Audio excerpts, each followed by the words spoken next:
गलवान घाटी में 15 जून को चीनी सेना के साथ हिंसक टकराव के बाद भारतीय सेना की उत्तरी कमान ने अपने सैनिकों को हल्के वजन वाले प्रोटेक्टिव गियर्स से लैस करना शुरू कर दिया है। गलवान घाटी में टकराव में 20 भारतीय जवान शहीद हुए थे।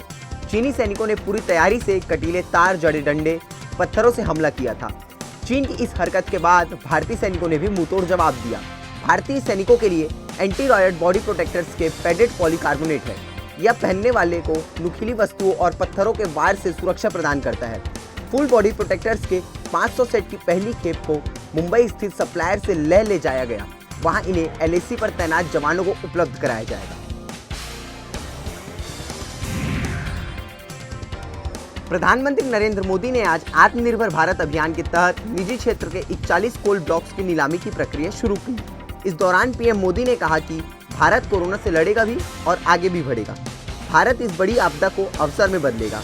इस संकट ने भारत को आत्मनिर्भर भारत होने का सबक दिया है। पीएम नरेंद्र मोदी ने कहा कि आत्मनिर्भर भारत यानी भारत आयात पर अपनी निर्भरता कम करेगा। आत्मनिर्भर भारत यानी भारत आयात पर खर्च होने वाली लाखों करोड़ रुपए की विदेशी मुद्रा बचाएगा। आत्मनिर्भर भारत यानी भारत को आयात न करना पड़े, इसके लिए वो अपने ही देश में साधन और संसाधन विकसित करेगा। उड़ीसा के पुरी में होने वाली इस साल की भगवान जगन्नाथ रथ यात्रा पर सुप्रीम कोर्ट ने रोक लगा दी। कोर्ट ने कहा कि लोगों के स्वास्थ्य की रक्षा के लिए ऐसा करना जरूरी है। कोर्ट ने रथ यात्रा से जुड़ी सभी गतिविधियों को रोकने का आदेश दिया है। बता दें कि उड़ीसा विकास परिषद नाम की संस्था ने सुप्रीम कोर्ट में याचिका दायर कर कहा था कि हर साल होने वाली भगवान जगन्नाथ रथ यात्रा में लाखों लोगों की भीड़ जुटती है। पिछले साल करीब 10 लाख से ज्यादा लोग पुरी की सड़कों पर जमा हुए थे, लेकिन अभी तक उड़ीसा सरकार ने रथ यात्रा को रोकने का कोई संकेत नहीं दिए हैं। अगर धार्मिक गतिविधियों की अनुमति दी गई तो भीड़ खुद ब खुद आ जाएगी। उसे रोक पाना मुश्किल होगा। कोर्ट को इस स्थिति पर विचार करते हुए आदेश देना चाहिए। इस पर चीफ जस्टिस ने कहा, हमारा भी अनुभव यही कहता है, अगर किसी तरह की गतिविधि की अनुमति दी जाती है तो भीड़ वहां जमा हो ही जाती है। इसके बाद चीफ जस्टिस ने रथ यात्रा और उससे जुड़ी गतिविधियों पर रोक के आदेश दे दिया।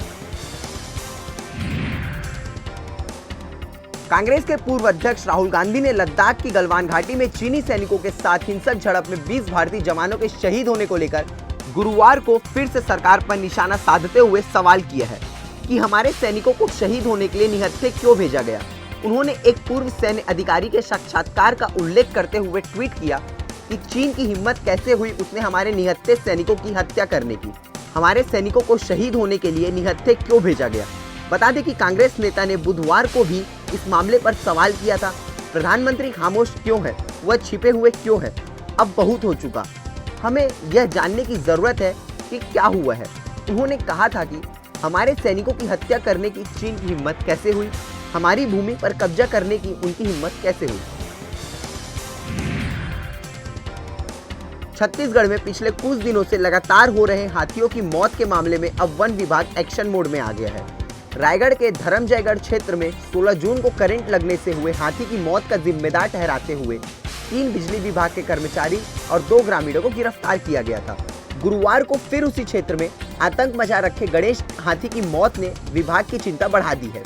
धर्मजयगढ़ क्षेत्र में हाथी की यह दूसरी मौत है, जिसके बाद पीसीसीएफ आलोक शुक्ला समेत वन विभाग के आला अधिकारी मौके पर पहुंच गए और दोषियों के खिलाफ कार्रवाई करने की बात कही।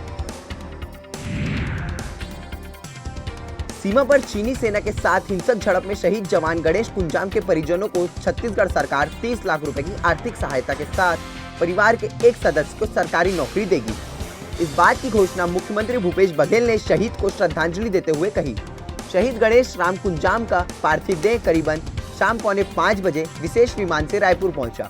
एयरपोर्ट के पुराने टर्मिनल के बाहर शहीद जवान को गार्ड ऑफ ऑनर दिया गया। सीएम भूपेश बघेल के साथ गृह मंत्री ताम्रध्वज साहू, पूर्व मुख्यमंत्री डॉक्टर रमन सिंह, पूर्व मंत्री बृजमोहन अग्रवाल, बीजेपी के प्रदेश अध्यक्ष विष्णुदेव साय समेत बड़े नेता और अधिकारी मौजूद थे।